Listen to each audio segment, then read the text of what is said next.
voir ici comment utiliser Mecaflux pour choisir le meilleur diamètre en fonction du débit qui nous est demandé. Alors, dans l'onglet perte de charge régulière, nous cliquons sur déterminer le meilleur diamètre en fonction du débit. Ceci nous ouvre cette fenêtre. De quoi est constituée cette fenêtre? Nous avons en haut à gauche une série de tuyaux du commerce que nous pouvons choisir. Alors ça va du tuyau en polyéthylène en passant par les conduits d'aération galvanisés classiques et en passant aussi par les DN basiques. Donc nous avons ici choisi la série des DN basiques. Donc on a des diamètres qui vont de 9,5 jusqu'à 1193 par exemple, dans cette grille-là. Nous choisissons le fluide que nous voulons transporter. Dans ce cas-là, on va parler d'eau à 10 degrés.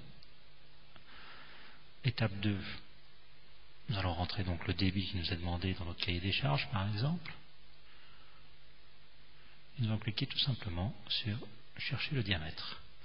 Vu que c'est de l'eau propre, on va désactiver l'alerte de sédimentation et on cherche le diamètre. Qu'est-ce qui se passe? Le logiciel effectue une recherche sur chacun des diamètres pour déterminer la perte de charge linéique. Ici, nous avons une perte de charge en millimètres par mètre, très importante pour un diamètre de 9,5 et très faible pour un diamètre par exemple de 600.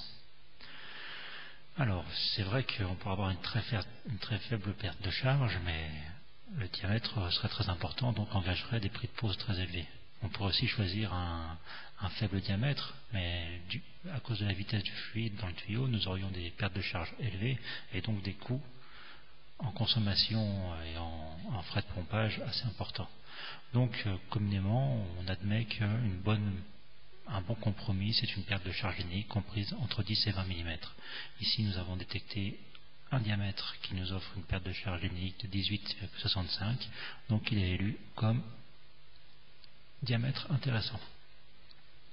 Voilà, donc une fois qu'on a choisi ce diamètre-là, il nous suffit de retourner dans l'onglet perte des charges pour voir que le diamètre du conduit a été actualisé au meilleur diamètre.